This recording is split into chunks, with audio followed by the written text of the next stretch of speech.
Salam sehat.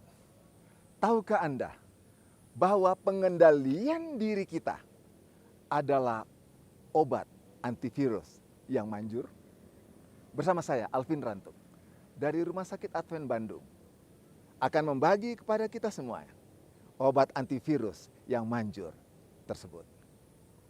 Saudara-saudara, harta yang paling indah, kekayaan yang paling besar yang Tuhan anugerahkan kepada kita, dari semua harta benda, uang, rumah, dan lain sebagainya, adalah kesehatan, kekuatan, dan hikmat yang Tuhan berikan, bukan?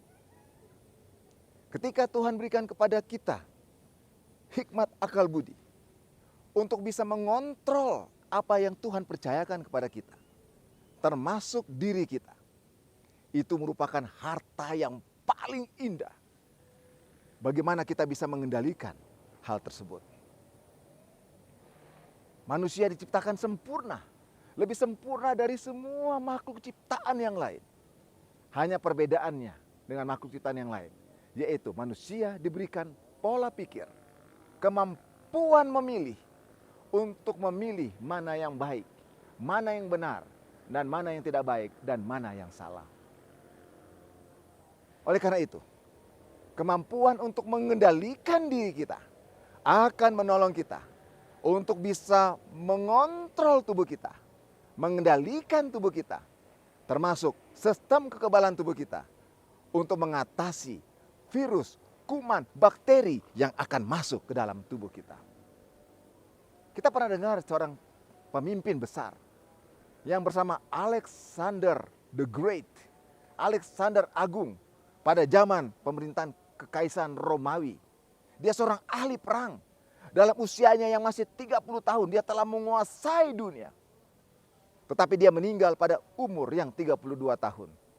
Sebagai seorang anak muda, ketika dia sudah menaklukkan banyak kerajaan, tetapi dia tidak mampu menaklukkan dirinya sendiri. Dia merasa bahwa hidupnya hampa ketika tidak ada lagi yang dia mampu untuk kalahkan. Tapi dia lupa, dia belum dapat mengalahkan dirinya sendiri. Sehingga dia meminum alkohol yang berlebihan. Dan akhirnya dia memilih untuk mati.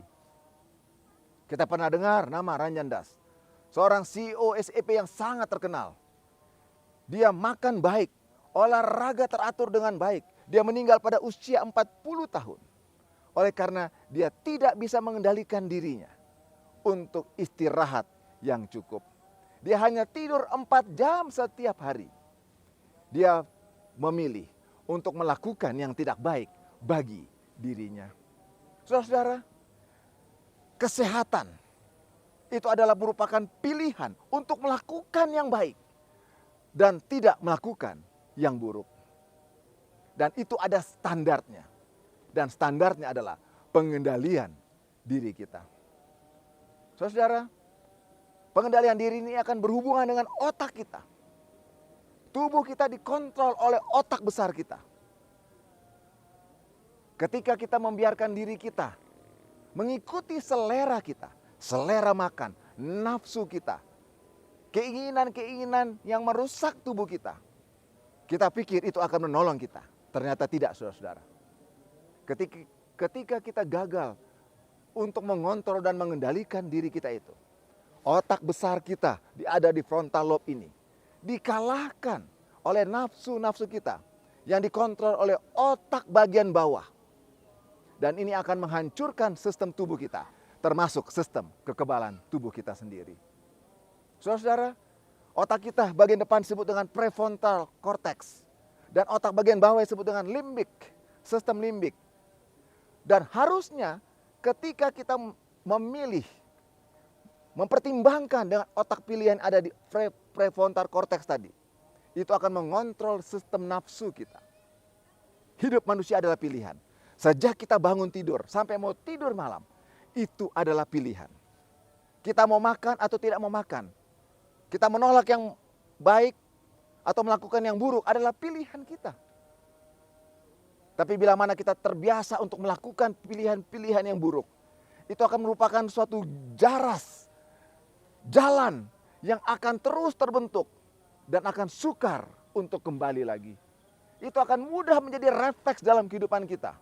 Tanpa kita sadari, itu akan mengganggu sistem tubuh kita. Sel tubuh kita, termasuk kekebalan tubuh kita itu, akan ditekan oleh karena tidak bisa dikontrol oleh frontal lobe kita ini. Saudara-saudaraku, proses tubuh manusia sangat dikontrol oleh otak depan kita ini. Kita dengar dan kita tahu bahwa masa COVID-19 ini ada yang disebut dengan badai sitokin.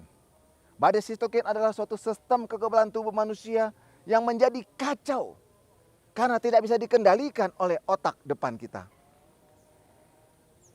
Ketegangan pikiran kita, kurang istirahat, emosi kita yang tidak terkendali, kebencian kita, kemarahan, iri hati, dendam, sakit hati, ketakutan, kekhawatiran, kecemasan.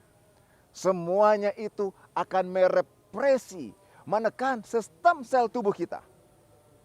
Sebenarnya ini boleh kita kendalikan. Kita tidak bisa melarang burung terbang di atas kepala kita, bukan? Kita tidak bisa melarang COVID ini untuk tidak ada atau ada. Kita tidak bisa melarang kuman atau bakteri atau virus atau apa saja ada di dunia ini. Kita tidak bisa melarang. Sama seperti kita tidak bisa memilih untuk dilahirkan oleh keluarga atau papa mama yang kaya raya, papa mama yang sehat, papa mama yang sempurna. Tidak bisa kita pilih. Tetapi kita bisa memilih bila mana burung itu hinggap di atas kepala kita, bukan? Saudara-saudara, kita bisa memilih melalui pengetahuan, pengalaman yang kita dapati, mana yang benar dan mana yang baik. Banyak instruksi-instruksi kesehatan yang sempurna yang diberikan oleh Tuhan melalui pelayan-pelayan Tuhan yang telah menuliskannya kepada kita. Bila mana kita memilih yang baik, maka itu akan menolong kita untuk menjadi orang yang akan bisa mengendalikan termasuk sistem kekebalan tubuh kita. Sehingga bila mana ada virus corona itu hinggap dan masuk ke dalam tubuh kita, itu tidak akan membuat sistem kekebalan tubuh kita terganggu. Itu akan tetap membuat stabil. Bagaimana sistem proinflamasi, bagaimana peradangan itu akan terjadi untuk menghancurkan virus itu. Dan bila mana virus itu sudah dihancurkan, maka sistem antiinflamasi untuk memperbaiki jaringan-jaringan yang rusak itu akan terbentuk kembali. Saudara-saudara, ini merupakan suatu perkara yang besar ketika kita mampu untuk mengendalikan diri kita. Maka ini akan menolong sel-sel tubuh kita untuk bisa dikontrol. Termasuk bagaimana sistem keseimbangan di antara reaksi inflamasi, reaksi peradangan, dan reaksi antiinflamasi atau anti peradangan itu sendiri.